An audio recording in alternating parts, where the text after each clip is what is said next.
Vous vous doutez bien que c'est avec une certaine amertume que j'ai appris que la cérémonie du Ballon d'Or ne se déroulerait pas cette année et qu'il n'y aurait donc pas de lauréat. Comme beaucoup de gens, je ne voyais qu'un seul vainqueur potentiel, le Polonais et avant-centre du Bayern Munich, Robert Lewandowski. C'est donc le moment de s'attaquer à l'histoire de celui qui est aujourd'hui le meilleur attaquant du monde. Bienvenue dans le Ballon d'Or, c'est parti.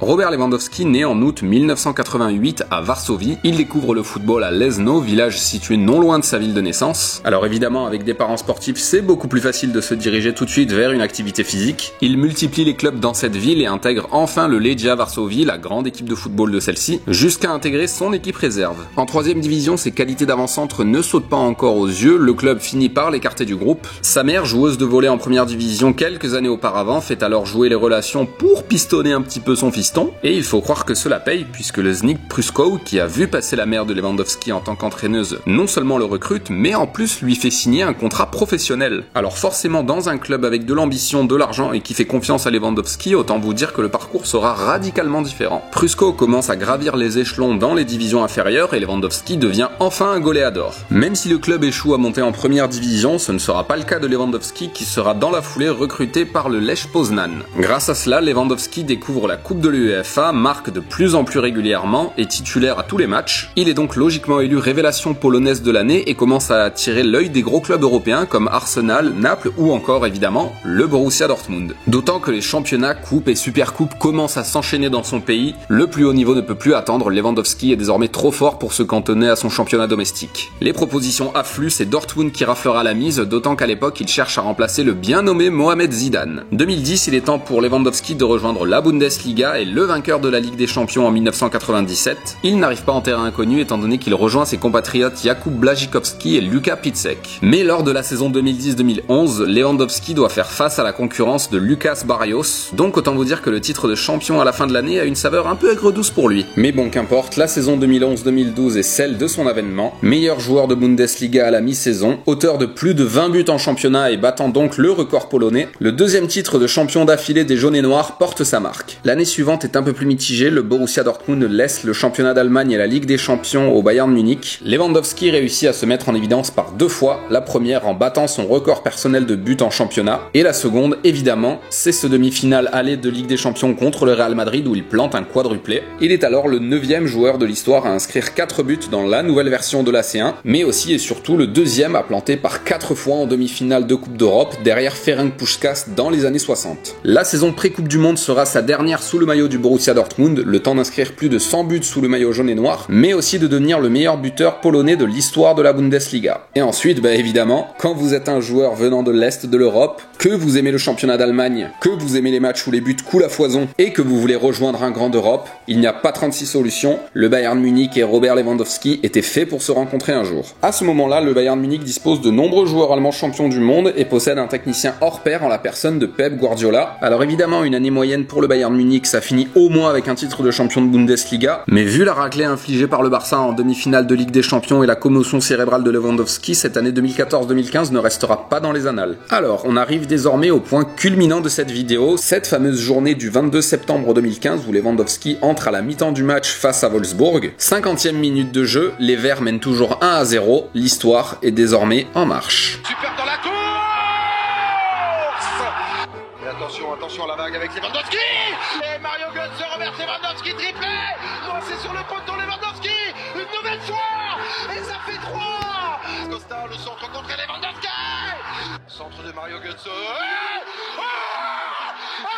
Incroyable. Sauf erreur de ma part, ces 5 buts en 9 minutes sont encore aujourd'hui le quintuplé le plus rapide de l'histoire du football professionnel. Et petit vénard qu'il est, Lewandowski réalise cet exploit peu de temps avant les votes pour le Ballon d'Or, il se retrouve ainsi à la 4e place en 2015. L'année juste avant l'Euro, il atteint pour la première fois la barre des 30 buts en championnat, il est le premier étranger de l'histoire de la Bundesliga à avoir atteint cette marque. Alors évidemment, les 2 années suivantes sont à mettre entre parenthèses étant donné que la Ligue des Champions et le Bayern Munich c'est pas trop ça. Certes, les Munichois finiront à chaque fois par plier devant devant le Real Madrid d'un Cristiano intenable, mais les fautes d'arbitrage ont un petit peu entaché les titres des Meringues. Mais bon, qu'importe, Lewandowski continue d'enchaîner les records. Meilleur buteur étranger de l'histoire du Bayern Munich devant Giovanni Elber, meilleur buteur étranger de l'histoire de la Bundesliga devant Claudio Pizarro, et désormais sur le podium des meilleurs buteurs du championnat d'Allemagne. Son année 2019 est excellente, Lewandowski termine 8ème du Ballon d'Or. Il s'impose comme le meilleur numéro 9 de la planète, titre qu'il peut enfin disputer à l'Uruguayen Luis Suarez. Et enfin arrive cette saison 2019-2020 où il s'agit du véritable renouveau du Bayern Munich. Des cadres comme Manuel Neuer et Jérôme Boateng de nouveau sur pied, explosion de jeunes comme Serge Gnabry et surtout Alphonso Davies, prise de pouvoir de Joshua Kimmich et Leon Goretzka, et surtout un avant-centre, Robert Lewandowski,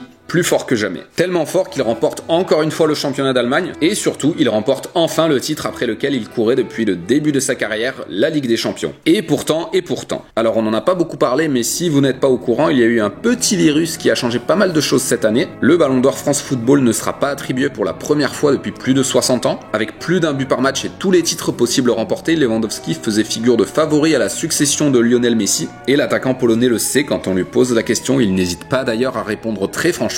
À qui j'aurais décerné le trophée? À moi-même, nous avons gagné tout ce qu'il y avait à gagner, j'étais le meilleur buteur de chaque compétition, je pense que si un joueur a accompli tout ça, il devrait remporter le Ballon d'Or. Et comment lui donner tort? Allez Robert, tu pourras toujours te réconforter avec ton trophée de meilleur joueur UEFA de l'année. Et ça fait déjà pas mal de choses pour la carrière de Robert Lewandowski en club, on va maintenant passer à la sélection polonaise. Quelques jours après son 20e anniversaire, il commence sa carrière internationale face à Saint-Marin pour les éliminatoires de la Coupe du Monde 2010. Lors du match retour, il inscrit une nouvelle réalisation et participe au plus gros carton de l'histoire de la Pologne avec une victoire 10-0. Pour l'Euro 2012 à domicile, il est évidemment sélectionné, il inscrit même le premier but de la compétition face à la Grèce. Malheureusement pour lui, la Pologne ne passera même pas les phases de poule. Lors des qualifications pour la Coupe du Monde 2014, encore une fois contre Saint-Marin, il découvre pour la première fois la joie d'être capitaine, chose qui deviendra définitive et officielle après la Coupe du Monde au Brésil. Il enchaîne ensuite les réalisations jusqu'à guider son pays en phase finale de l'Euro 2016 en France, mais le tournoi est laborieux pour Lewandowski, un seul but face au Portugal en quart de finale. Il s'agit peut-être de la deuxième réalisation la plus rapide de l'histoire de l'Euro, mais c'est insuffisant pour laisser sa trace dans le tournoi. À la suite d'un triplé contre l'Arménie, il devient le meilleur buteur de l'histoire de la Pologne. Il est évidemment sélectionné, titulaire et capitaine pour la Coupe du Monde 2018, mais ne marque aucun but et est éliminé en phase de poule. On retrouvera évidemment encore une fois Lewandowski pour l'Euro 2021, forcément. Alors j'ai pas vraiment le groupe de la Pologne en tête, mais à mon avis d'ici là on entendra encore parler de Robert Lewandowski. Et voilà, c'est désormais terminé pour la carrière internationale de Lewandowski, on va passer à la conclusion. Le papa de Clara et Laura est décidément un footballeur que j'adore, il a tout pour plaire, beau gosse, discret dans les médias, efficace sur le terrain. Rendez-vous compte, dans tous les clubs où il est passé et en sélection, il a toujours marqué plus d'un but tous les 2 matchs. Ça fait des stats assez hallucinantes pour un footballeur qui, bordel, aurait dû remporter le Ballon d'Or 2020. Sa popularité n'est plus à faire, en témoigne la fresque à son effigie chez lui. Ça lui sera compliqué de remporter un titre avec sa sélection. Ne lui reste finalement que le record de Gerd Müller à aller chercher en termes de buts en championnat d'Allemagne ou encore avec le Bayern Munich. Mais définitivement, Lewandowski est un type qui ne peut attirer que la sympathie et le respect. Cruel de savoir qu'un type comme ça est passé à rien d'avoir sa place aux côtés de Lionel Messi, Cristiano Ronaldo ou encore Zinedine Zidane. Et bien voilà, cet épisode du Ballon d'Or est terminé, j'espère que ça vous a plu, n'hésitez pas à vous abonner pour ne pas manquer la prochaine vidéo. En attendant celle-ci, portez-vous bien, champion du monde, ciao.